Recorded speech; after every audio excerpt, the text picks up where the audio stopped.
today on Dr. Phil. My name is Balin. I suffer with Tourette syndrome. When I see my daughter hitting herself and screeching, it breaks my heart. People have accused you of faking this. It's real. I live like this every day. Oh, you're bald. Sorry. You say I'm bald? Yeah, I noticed that last week. Have you had any second thoughts about going public? Oh, you. Oh, hi. It's time to show people the real me. Yeah. Just because I have Tourette's does not mean that I have to be trapped and kept away from society. Oof. Let's do it. Have a good show, everybody. Here we go. This is a safe place to talk about hard things. Stand by. We'll count you down. Today is going to be a changing day in your life. 5, 4. Get ready to take care of you.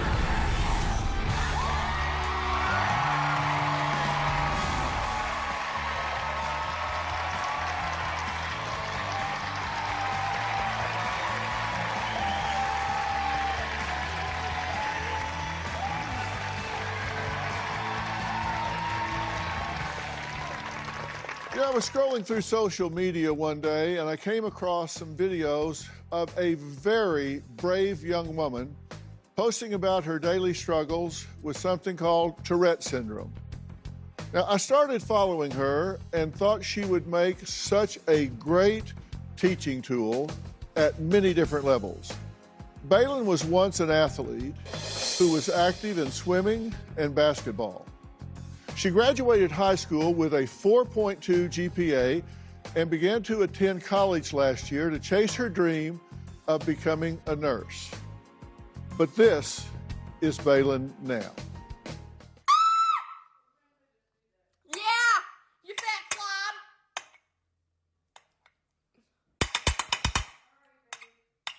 Ha! Tayo nila to.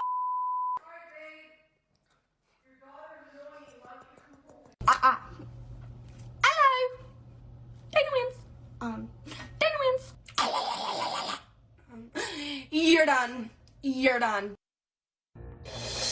Now, Balin's parents, Julie and Alan, say once the pandemic hit, Balin drastically transformed from an independent young woman to needing care almost like a toddler. Julie and Alan learned that Balin had an aggressive form of Tourette syndrome, which rapidly progressed during her time at home in quarantine. A few months ago, Balin bravely posted videos of her disorder, which quickly resulted in 3 million followers. But the journey to TikTok fame hasn't been easy on Balin, and it certainly hasn't been easy on her parents. Balin was about 7 years old when we first noticed a tic. She had this odd neck movement. Around 16, Balin started having more tics. She would have odd noises or squeaks. Once COVID hit, tics were coming a lot faster and more aggressively. I could hear her from the other room, either tapping or screeching, or she would just yell out a random word. Yeah! You fat slob! By the time we got her into the doctor, there were multiple movements. An arm flail followed by a neck, followed by kicking herself. Balin had a combination of Tourette's and OCD. Tourette's causes Balin to do uncontrollable things, even simple things. Eating a sandwich, she eats half the sandwich, wears part of the sandwich, and throws part of the sandwich. You're done. You're done. Coffee mugs. She would bang this off your head 3 times. But if it broke the second one, she would still hit you with the broken one the 3rd time. There was a knife that one of the kids had left out, and I came down the stairs and saw her doing one of these, and she had to do it 3 times. She can't have this. She can't even have this. I don't want to have her hit herself in the throat, but even more too, I also don't want to be stabbed in the neck. Cutting boards, the wood one, we don't leave that out either, because you don't want her to, she'll pick it up and bang it on her head like a lunch tray. It's no different than the safety you'd have for a toddler. The hardest part about Tourette's is when we go out in public, people will be like, you gotta be kidding me, what's wrong with you, are you on drugs? Around November of last year, Balin decided to do TikTok so that the world could better understand the life that she's living. My body's obviously, been ticking all day. There's 3 point whatever million people following her on TikTok that want to hear her story. But once the camera does stop rolling, she's still in my living room struggling with it every day. Well, it's good to meet you both. You too. How do you guys feel about Balin going this public about everything that's happening with her? I know it's been part of her life from a very early age, but now it's certainly amplified and she's going really public with it. I think we have mixed feelings. A part of it is once you put yourself out there, you can never take it back. I'm a little more of the concern about there. Obviously, once you hit send, there's good, there's bad, but there's also evil. You can't unring that bell. Absolutely. Yeah. And we're going to talk about the trolls and that sort of thing while we're here today, because I want to put that into a context. But there was a time when this was much less prominent in her life and didn't really affect her activities of daily living and her pursuit of her goals and dreams, right? Yes, sir. Correct. And do you think it was the pandemic and her having so much time with her thoughts and alone and all that really triggered this to the next level, or do you think it was something else? I think it was a combination of a lot of it, because now as you're home and it's COVID, there's no more school. As a parent, you notice your kid doing these behaviors, and it's to the point now where those screeches become more frequent. Right. Just from the standpoint of a parent watching something that you can't really do anything about, how does this affect the two of you? Well, our relationship is really strong, so we're kind of on the same platform with everything. You know, she has made our lives and our family stronger. Absolutely. You know, it's her journey to set forward, obviously, but in terms of us in the family, we're more in like protective mode, and just making sure that we're all taking care of Balin, and with that comes some consequences to some other children, but we know. Right. Yeah. Is there how many children total? There's six total. Right. And she does absorb a lot of resources, a lot of time. Because it was so abrupt, so quick, it was kind of like, oh, now everyone's got to be on the back burner because we have got to address what's happening with Balin. We've got to get to this doctor. We've got to go here. It just became almost like a medical emergency. Right. And lifestyle-wise as well, because there's OCD involved here, which is often comorbid with Tourette's. And you've said, for example, because of that element, if she was driving a car and even had a fender bender with someone, she has to do things in threes right now. Yes, so sir. she might well back up and hit them twice more. Yes, sir. With a serious OCD, it's an irresistible impulse. It's like it's so strong within her that she couldn't resist it if her life depended on it. It is an irresistible impulse, and you recognize that, where if she like rear-ended somebody, she might have the irresistible impulse to back up and hit him again and back up and hit him again. Yeah. Because she couldn't not do that. And you're concerned about that. Absolutely. Oh, highly concerned. I mean, when she smashes her head, her phone off her head, she has to do it 2 more times. So to sit there and watch her do that, it's painful. It's really painful. So we've come up with different techniques and mechanisms. You know, we put our hand in front of her, or she'll say, you need to just put your hand in front of me right now so I can do it, and I'll smash, you know. There's parts that are, but there's parts that are really fun too. Like, she's starting to have fun with all of it, because I think that she knows that this is what she has right now. And even though she lets the go. trajectory of her life is, the goal is to seek as much treatment as possible, get as much help for her as possible, that one moment at a time, one day at a time, 1 second at a time for her. Yeah. And it's not all dismal future-wise. Coming up, Balin says after going viral, some followers claimed she was faking it and just trying to get attention. So how did Balin react to that? We'll meet her and talk about that next.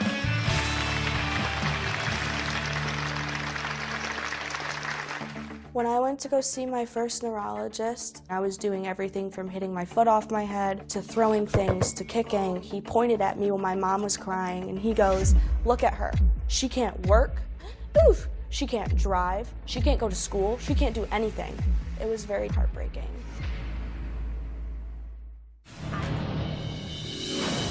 When I see my daughter ticking and hitting herself and screeching, You're done! it breaks my heart because there's nothing I can do as a dad to stop that, but I'm not quitting on my kid. There's no quit. You move forward and you make it better. Well, Julie and Alan say their daughter Baylin suffers from Tourette syndrome, OCD, and depression, but copes by raising awareness on social media. Baylin says going viral has helped her gain confidence, although it still isn't easy. My name is You're done! You're done! Mm-hmm. My name is Baylin. I suffer with Tourette syndrome. Hello, hello, hello! Yeah! I started showing myself on TikTok having Tourette's because other people were making me feel ashamed of who I was. When I went to go see my first neurologist, I was doing everything from hitting my foot off my head to throwing things to kicking. He pointed at me when my mom was crying and he goes, "Look at her. She can't work. Oof. She can't drive. She can't go to school. She can't do anything." It was very disheartening and heartbreaking.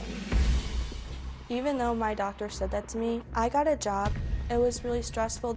I actually had someone come in the store and refuse service from me because they didn't want to catch my condition. I actually had a mental breakdown at work one day because no one else is helping me, no one's sticking up for me. I'm just left up here with hundreds of people who just are making fun of me. Then I was in a store one day and a girl took videos of me. I left the store that day in tears and I was like, where are those videos going? Yeah. I decided it was time for me to take my power back and not let people take advantage of who I am.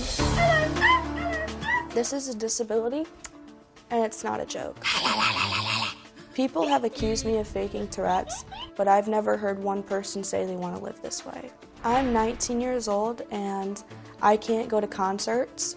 I wasn't able to go to my senior prom. I can't go out to dinner. I can't drive, but I have an amazing boyfriend. I'm living with my best friend next year. I'm in college and I still plan on becoming a nurse. Just because I have Tourette's does not mean that I have to be trapped and kept away from society. Oof. Well, Baylin, it's good to meet you. It's good to meet you too. Hi. So, You're bald. How do you feel about being here today? I'm excited. Yeah. I'm excited to show people how I live and that it's real. I live like this every day. You. And I'm here to spread awareness about what I deal with. Yeah. So I'm really excited. What made the decision, what helped you make the decision to go public with what you live with every day? I was tired of hiding who I was. It's time to show people the real me, who I am. Yeah. Do you still worry when you go out in public, like now, for example, that people judge you? Yeah. What do you think people think? That I'm crazy. Yeah. Are you? No. No. Has anybody ever, Sometimes. has anybody ever asked you that straight up? They've told me before that you'd be a lot prettier if you weren't crazy. Oof, you're bald. Sorry. But you say I'm bald? Yeah. Yeah, I noticed that last week, actually. She tells me every day. Yeah, you're bald, you're bald, you're bald, you're bald. Oh, sorry. Yeah. What is the most empowering thing about being on the internet and putting this out there for people to see? What's the most empowering thing about that?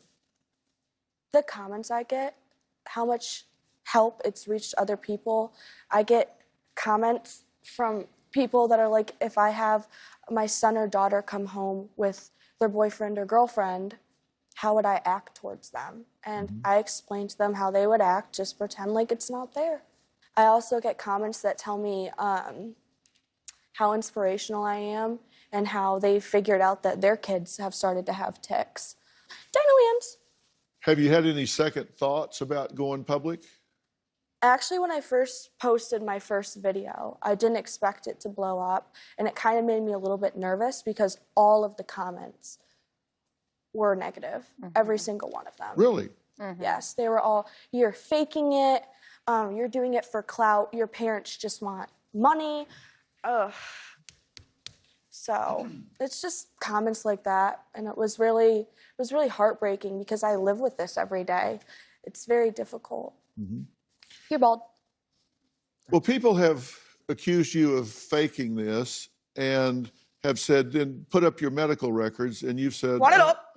You said, I'm not going to do that. I did once. I let it really get to me, and my parents contacted me, and they were like, take that down. And I was like, okay. I couldn't agree with y'all more. I've been doing this for 45 years. This is very real. They did share with us the information from the Mayo Clinic. It's been properly diagnosed. It's 100% genuine. She is 100% genuine, brave, and courageous. Up next, Julie and Alan say most of their attention goes to Bailyn rather than their other 5 children because her Tourette's has gotten so bad. So how does the rest of the family handle it? We'll talk about that and what a day in the life is like for Bailyn. We'll be right back.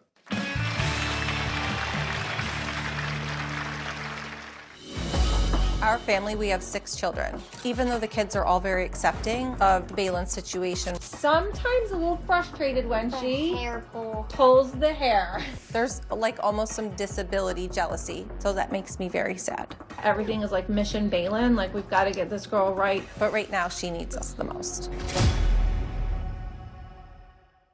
Julie and Alan say out of their 6 children, Bailyn right now needs the most attention because life has been very challenging for her ever since her Tourette's worsened. Bailyn says she tries to focus on the positives and uses social media to share her story to bring more awareness. And, you know, Bailyn, one of the things that I've noticed, and I see it in your videos, you know I follow you, and I have been for a long time. Yeah. She calls her mom, is like, I think this is a fraud. We're gonna do a virtual and we'll see. She's like, sit next to me and we'll see if it's real.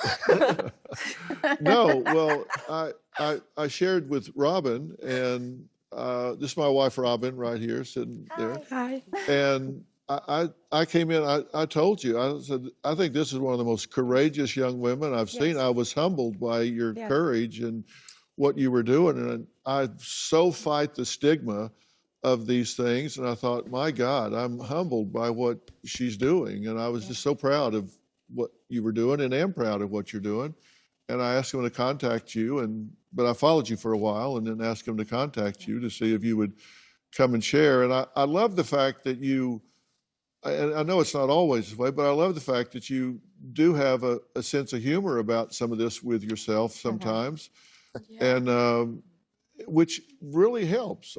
It's got to, right? It does have to help because I have to live with this for a long time. There's no if, and, or but if it'll go away or if it'll dissipate. It's just I have to live the way I live, and I want to enjoy the way I live because it's my life and I get one life. There are difficult tasks for Bailyn, like You're done. brushing You're your done. teeth and hair can be difficult, right? Yeah, recently my mom has had to help me with brushing my hair.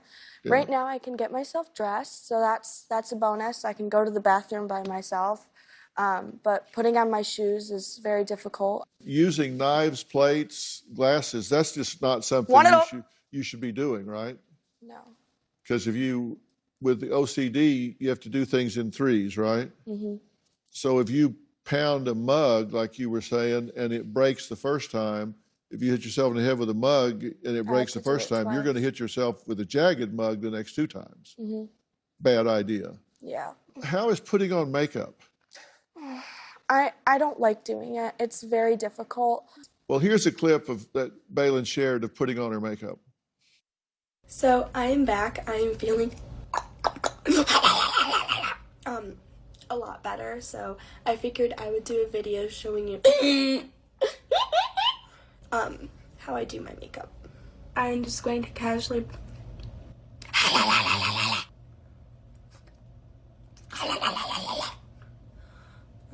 that's also a new tip. Just wanted to point that out. You're done. You're done. Wind up.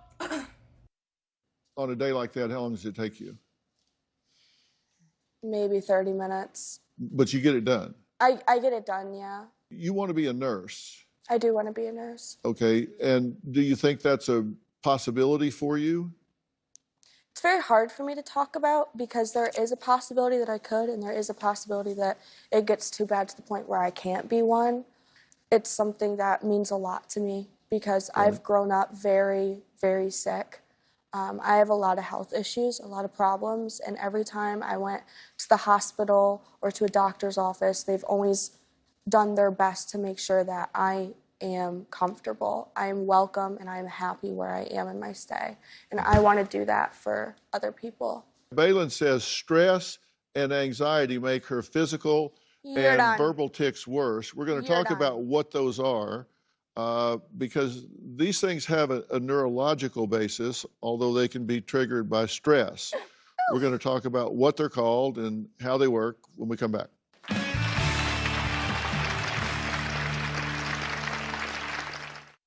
Closed captioning provided by... I really want to get married. I want to have children. I worry about her future having children because of her Tourette's, shaking the baby or tapping the baby on the head 3 times or yanking the baby's arm. I want to live my life like everyone else does. Balin might not have the future that she dreamed of, but I know God has a plan for her. And I'm curious, audience-wise here and virtually, have you learned something about Tourette's already just as we're talking about it? Raise your hand if you have. Does it also cause you to have compassion for it as you see it and understand it? Okay, got it. So awesome. Yeah, because you understand it. So you see the impact that you're having, it does have that impact on people. And this is something that, as I say, it does interact with different other disorders like OCD, depression, and anxiety. And there are parts of it, coprolalia, which is a medical term to describe the involuntary, uncontrollable outburst of obscene words or socially inappropriate or derogatory remarks. And then there's copropraxia, which is related to the complex motor tic symptom, and that can involve obscene gestures. And these are neurobiological root cause for both symptoms. And it kind of involves faulty wiring of the inhibitory mechanism in the frontal cortex of the brain. And that does sometimes improve with age.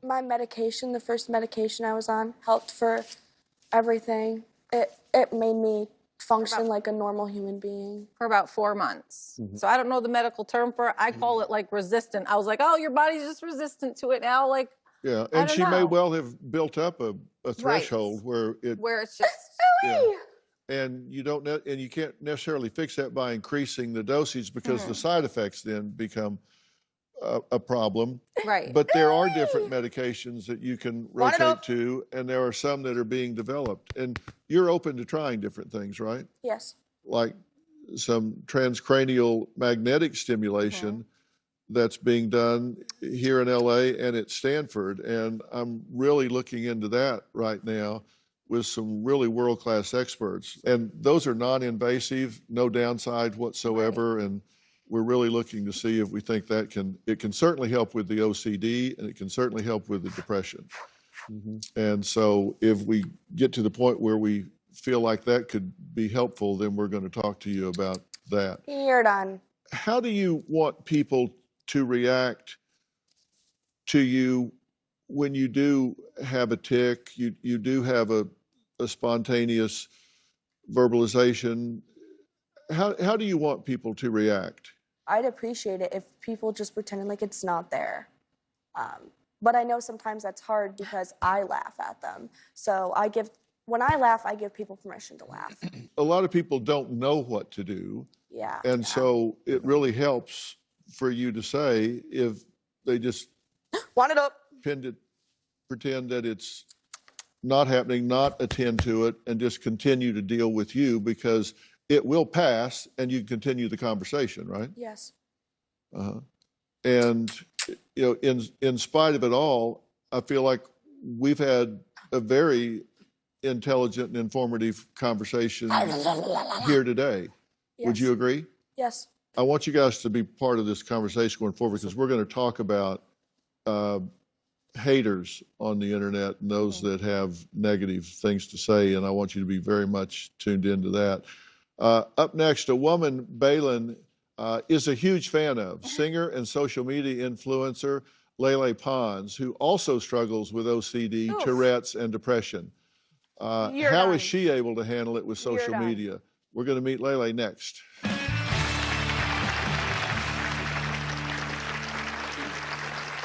Lele is a force in social media, and now the 22-year-old has the most Instagram followers of any social media star. People think that I have a perfect life. The public only sees what I want them to see. The truth is, I've been diagnosed with OCD, Tourette's, anxiety, and depression. Closed captioning provided by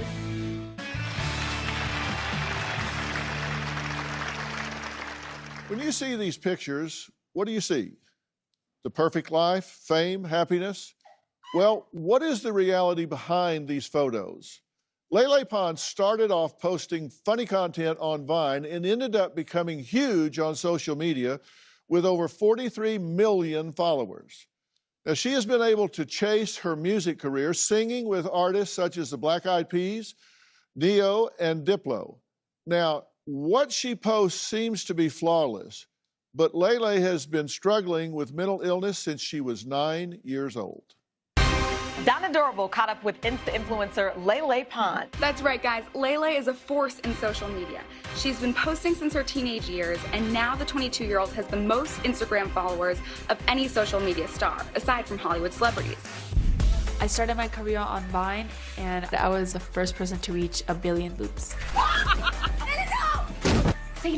I transitioned from social media to music. People think that I have a perfect life. The public only sees what I want them to see. The truth is, I've been diagnosed with OCD, Tourette's, anxiety, and depression. My OCD has a lot to do with me repeating myself. Sorry, let me do it again. Sorry, again. Sorry, let me do it again, sorry. If it doesn't sound right, it's not perfect in my head, you ask again and again and again. You touch multiple things, multiple times. One of the OCDs that I had was throwing the pencil. So I would throw the pencil and I have to grab it in a certain way, like this, and then didn't feel right, so I would do this, do it again, pick it up, didn't feel right. There was one time, and I was in the shower, turning on and off the shower handle. I was in the shower around like 45 minutes. I have a huge obsession to go and find negative comments. On a typical photo, I would get like, let's say 8,000 comments, and I would look through the comments until I found a negative comment. I read those comments again and again until it feels right. That obviously makes you doubt yourself and not like yourself because you're obsessed with reading bad things about you. The OCD triggers the depression triggers the anxiety. When I'm very anxious, I twitch a lot, like this. Social media, I am very grateful because it's giving me the success that I have today, but honestly, is it worth how my mental health has turned out through the years? No. Well, it's so good to meet you. Thank you. So amazing to meet you too. Now, you are huge on social media, and you say it's been both good and bad. Yes, I'm very grateful for everything that has come, opportunities, and I can't say I haven't enjoyed any of them because I have definitely been very happy. However, like when it comes to stability, when it comes to what happens behind the scenes, it's the worst. Lele said she wanted to come clean about her mental health struggles and created a YouTube docuseries to share her real life with her fans. Here's a clip. My deepest, darkest secret is that I have OCD. I just have to do it one more time. Don't do it. Hold on to it. You can. We're gonna do it together. When I first met Lele, she came in as an emergency situation. I just had to touch everything. And if I didn't touch everything, like, I thought my family was gonna die. She couldn't really function. My OCD is very powerful thoughts that make me do stuff that I don't wanna do. It got to a point that I could not move. My mind and my body shuts down because of my OCD. It's a struggle that is 24 hours a day. Can I take a break?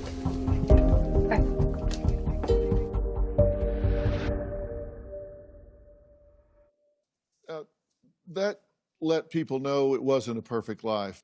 For people, it's like, no, you can't have this because all these years you haven't shown that. And you were watching when Balin was on, and you see what she's going through. You relate to that. Yes, I think that what she's doing is brilliant. I love how she turned a struggle into something positive, and she's a hero to many people. This is why this is why I did it, to be someone like her. Yeah. She's an inspiration. Yeah, the two of y'all are making a huge difference.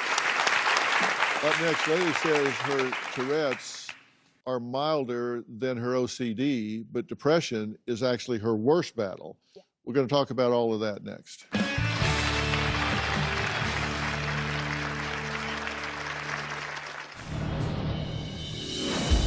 I was diagnosed with depression many years ago, and I feel like there's people that think that because I have this life, fame, and money, I shouldn't be depressed. Well, I am.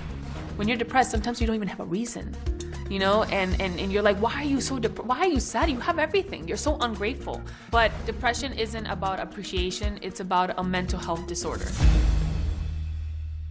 Well, Lily says one of her biggest OCD triggers is comparing herself to others and reading negative comments on social media, which can put her into a deep depression. When you talk about the impact of the haters, the negative people, the ones that go on there and talk trash, you say you actually seek those comments out. I want to look for them. Why? It's an obsession that I have. It's like the need to know. It's part of the OCD. It's like just the need to tell, the need to know. I need to know who's talking about me bad. I need to know. And I go and look for them until I find them. It's like it's like a ritual every single day. Not once a day, many times an hour I do it. Yeah, and do you have to find 3 comments? Yes, I let these people control me and control my day. And at the end, I'm never gonna even remember them. Do you read negative comments? Yeah. Yeah. Do you seek them out? Mm-hmm.